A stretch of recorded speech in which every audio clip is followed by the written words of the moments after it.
የዕለት ጉርሴን አታሳጣኝ።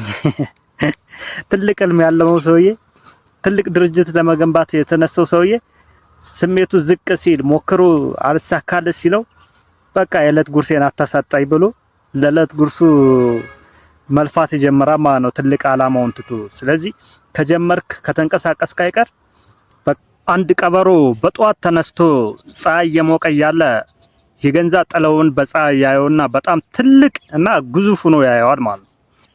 ለካ እንደዚህ ትልቅ ነኝ እንደዚህ ግዙፍ ነኝ እንዴ ምናምን አለና በቃ ዛሬ ምሴን ግመል ነው የምበለው አለና ግመል ፍለጋ ተንቀሳቀሰ ማለት ነው። እና ግመል ሲፈልግ እዛ እኩለ ቀን አካባቢ ጥለውን ዳግም ጎንበስ ብሎ ሲመለከት በጣም ትንሽ የሆነ እግሩ ስር ደርሳለች እና እንዲህ አለው ለራሱ በቃ እንደዚህ ከሆነ አይጥም ብትሆን ትስማማኛለች። ከዛ ግመል ፍለጋውን ትቶ አይጥ ፍለጋ ሄደ ማለት ነው። አብዛኞቻችን የሰው ልጆችም እንደዚህ ነው። ትልቅ ነገር ለማሳካት እናስባለን፣ ስሜት ተገፋፍተን ማለት ነው። ስሜታችን ከፍ ሲል ያን ትልቅ ነገር ለማሳካት እንሞክራለን። ከዛ ልክ ስሜታችን ሲቀዘቅዝ፣ ስሜታችን ሲወርድ እንዲህ እንላለን፣ አይ በቃ ይሄ ነገር እኮ አይቻልም አንልና ወደ ኋላ እንመለሳለን ማለት ነው፣ ወደ ነበርንበት ልክ እንደ ቀበሮ። ነገር ግን ከመነሳታችን በፊት ለምን ዓላማ እንደምንነሳ ቁልጭ አድርገን ልንስለው ይገባል። ምክንያቱም ቁርጥ ያለውን ዓላማውን ካወቀው ቢደክምህም ስሜት ቢወርድም ስሜት ከፍ ቢልም ትጨርሰዋለህ ማለት ነው። ነገር ግን ዝም ብለህ በስሜት ተገፋፍተህ የሆነ ነገር ለማሳካት ብትነሳ ስሜት ሲወርድ ተመልሰህ ወደ ኋላ ትሄዳለህ ማለት ነው። ነገር ግን ትልቅ በቃ ይሄ የህይወት ጉዳይ ነው ብለህ ወስነህ ስትንቀሳቀስ ስሜት ከፍ ቢልም ዝቅ ቢልም ያንን ነገር ትጨርሰዋለህ ማለት ነው። ስለዚህ አንድ ነገር ለማሳካት ከመነሳት በፊት ለምን እንደምትነሳ ማወቅ አለብህ። ይሄን ነገር እስከ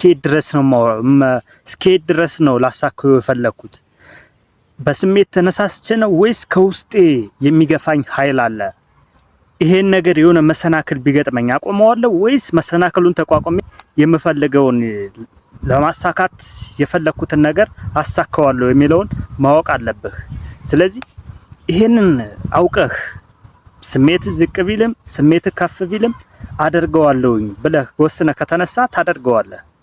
ነገር ግን እንደ አብዛኛው ማለት ስሜቱን በቃ ወዲያው ሆ ምናምን አይነት ስሜት ከፍ ሲል በቃ አደርገዋለሁ ብሎ ይነሳና ትንሽ መሰናክል ሲመጣ ኧረ በቃ የዕለት ጉርሴን አታሳጣኝ።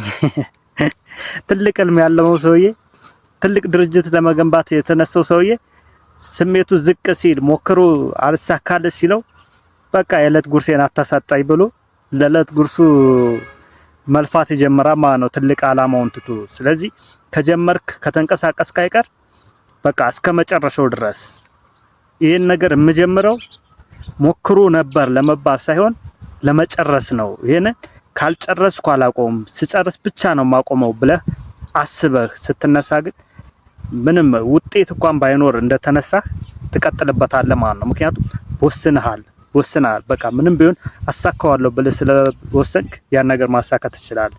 ስለዚህ በዚህ ቪዲዮ የሆነ ነገር ለማሳካት ከመነሳት በፊት እስከ ድረስ ልትጋፈጥ ዝግጁ ነህ፣ እስከ ድረስ ልትታገል ዝግጁ ነህ፣ እስከ ድረስ ነው ለዛ ነገር ራስን የምትሰዋለት የሚለው ነገር ማወቅ አለብህ። ይሄንን አውቀህ ስትንቀሳቀስ በእርግጠኝነት በቁርጠኝነት ስለምትንቀሳቀስ ለማሳካት ስለሆነ ዋናው ዓላማ ጀምሮ ነበር ለመባል ሳይሆን ለማሳካት ስለሆነ ያን ነገር ማሳካት ትችላለህ ማለት ነው። ስለዚህ ቪዲዮ ይጠቅማችኋል ብዬ አምናለሁ። ምክንያቱም በስሜት ተነርተን የምናደርገው ነገር ውጤት አያመጣም። ስለዚህ ከስሜት በላይ መሆን አለብን። እኛ ስሜታችን ሲወርድ የምንወርድ፣ ስሜታችን ከፍ ሲል ከፍ የምንል ከሆነ እንደ አየሩ ይሆናል ማለት ነው። ስለዚህ ይሄን ነገር አውቃችሁ ተንቀሳቀሱ። ይመቻችሁ።